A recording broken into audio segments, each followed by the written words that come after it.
Namaste everyone, welcome back to CodeCraft with Poonam. I'm your coding mentor Poonam Agrawal. So now coming to our service layer. Okay. So this is our recipe service.java file. Okay. So here this is our where business logic is written. So here you can see that this class is annotated with the @service. That means this is a service layer.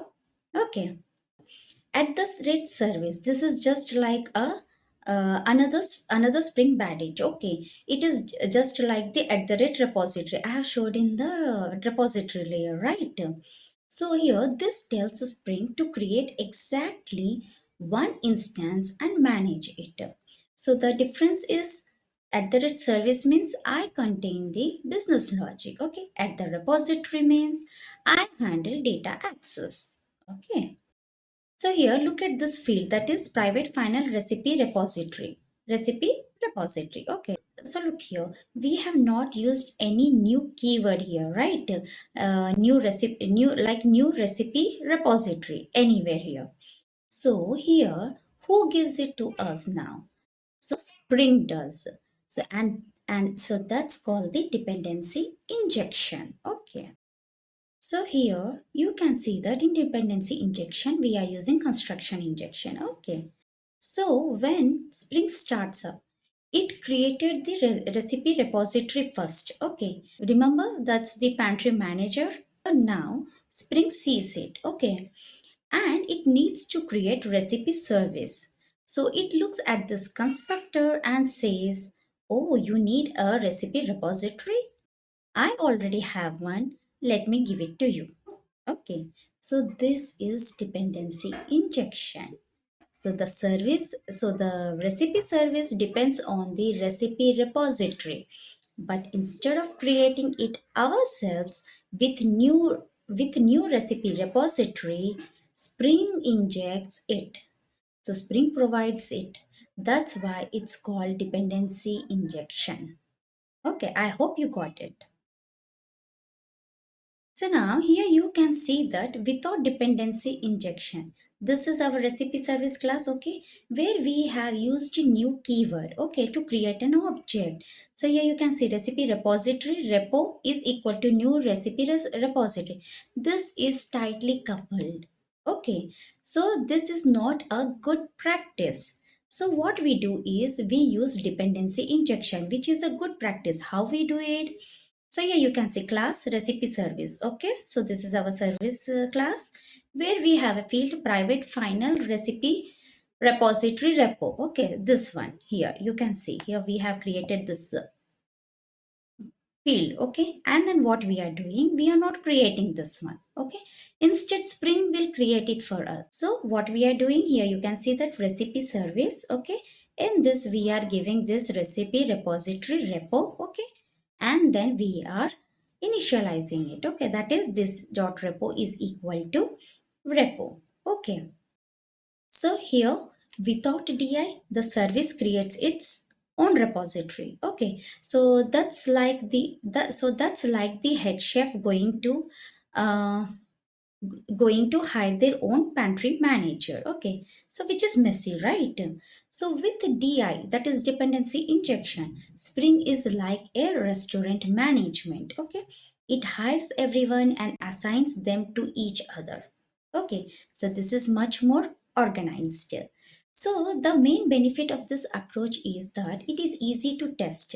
In test you can pass a fake repository. Okay, and because of this, we have a loose coupling. So here service does not care about how repository is created. Okay. And here we have a single instance. So Spring ensures only one repository exists. That is nothing but our singleton. Okay. So about singleton, I will make a separate video. Okay. For now, this is enough.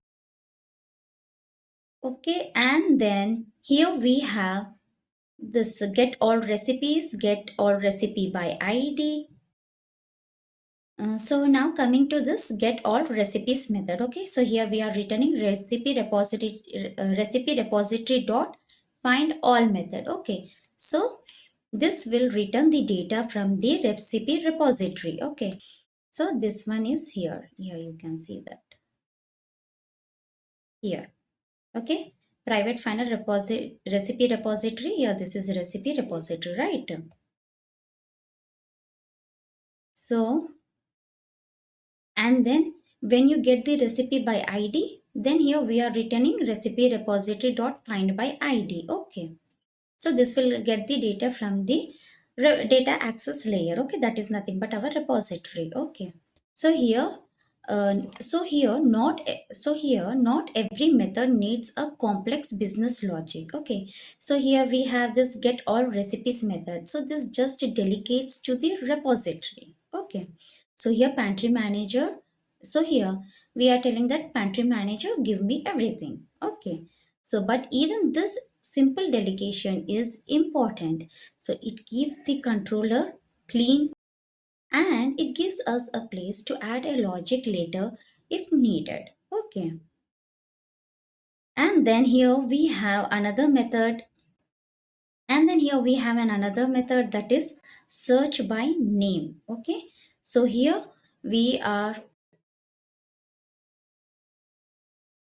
so here what we are doing that we are first converting the name to a lowercase and trim, and we are using trim method here. Okay, as you know that string is sensitive, right? And then here we are returning this recipe repository dot find all.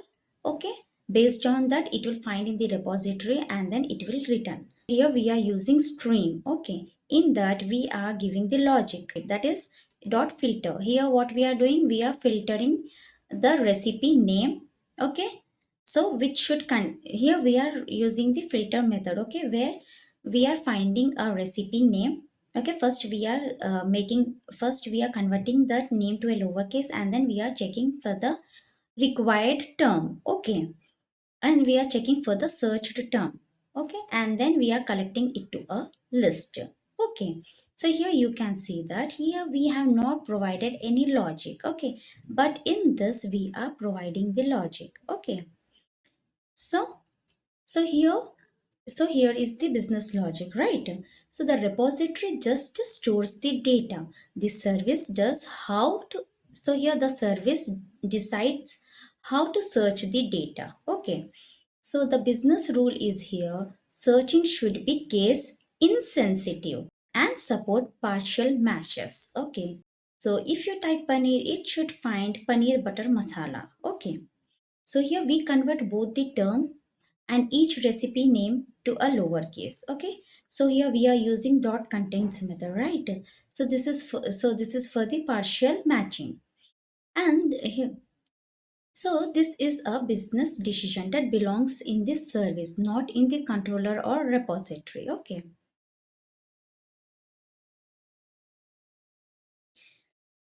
and then here we have another method that is get vegetarian recipes. So here what we have provided the logic, that is here we are returning from recipe repository. Okay, that is dot find all, and then here we are using dot string where we are providing the logic, that is here we are giving filter method where we are checking for the is vegetarian. Okay, so whether the recipe is vegetarian. So as I already explained you about this is a method reference, right? If you missed my if you missed my method reference video, then you can check that out. Okay, so here this is a recipe.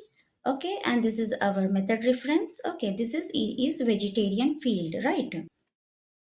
And after that we are collecting the data to a list. Okay, and then here you can see that our another method that is get quick recipes. Okay, so here we have given that int max minutes. So here we are providing the condition that maximum minute should not be less than or equal to 0. Okay, so if it is less than or so if it is less than or equal to 0, then it will throw the illegal argument exception. Okay, that means the maximum minute should be in positive, right? Time cannot be in negative. And then here we are returning the recipe repository dot find all, and then we are using dot stream Java 8 feature. Okay, and then that is our dot filter. Here we are, what we are doing is we are giving the condition that So here recipe total time minutes should be less than or equal to maximum minutes. Okay, and then what we are doing, we are collecting that data to a list. Okay. So now you can understand that why we need a service layer. Why? Because we look at the validation, right? If someone sends maximum minute equal to 0 or negative, so the chef says no. As you know, the time cannot be negative, right? So the controller does not decide this. The chef does, right? So here, then, so here we use this get total time minutes. That is from our recipe model. We have that field, right? So that is nothing but our total that is nothing but our preparation time plus cook time. Okay, so here the service orchestrates multiple pieces together. Okay, and then coming to our another method, that is add recipe. So here we are going to add all the new recipes with the business rule validation. Okay, so here you can see that we are adding the recipe and we have provided all the validations. Okay, that is here what we this is our fun this is our first condition, that if recipe dot get name is equal to null, or recipe dot get name dot is blank, then you need to throw the illegal argument exception, that is recipe name cannot be blank, right? And then here we are providing another condition, that recipe repository dot exist by name. Okay, so so here what we are doing, that it will throw the new illegal argument exception that says that particular recipe is already exist. Okay. And then here we are giving another condition dot recipe, and here we are giving another condition, that recipe dot cook dot recipe dot get cook time minutes, which should not be less than or equal to 0. If it is less than or equal to 0, then it will throw a new illegal argument exception saying that cook time must be at least 1 minute, as time cannot be negative, right? And same with this preparation time, and then here same with the servings, we are returning it from repository, right? That is recipe repository dot save. Okay, and here we are providing the recipe. So this is the best example of why we need a service layer. So you can look at all this business rule, right? So the rule one is that every recipe needs a name. And then we have another rule, that is it should not contain any duplicates. Okay, you cannot have two paneer butter masala recipes, right? It's no use. It does not make any sense, right? And here rule 3 is that cook time should be positive. And then rule 4 is preparation times cannot be negative, right? And then the rule 5 is you must serve at least one person. Okay. So where do these rules live? In the service. That is our head chef. Okay. So here the controller does not know about all these rules. Okay. And same with the repository also. The repository does not care about these rules. Okay. So only the chef decides what's acceptable. Got it? So if all rules pass, then the chef tells the pantry manager to store it. Okay. So this is a clean separation of concerns. Okay. So which is nothing but single responsibility rule. Okay. And then we have here another method, that is update recipe. So here you can see that this is of optional. Okay.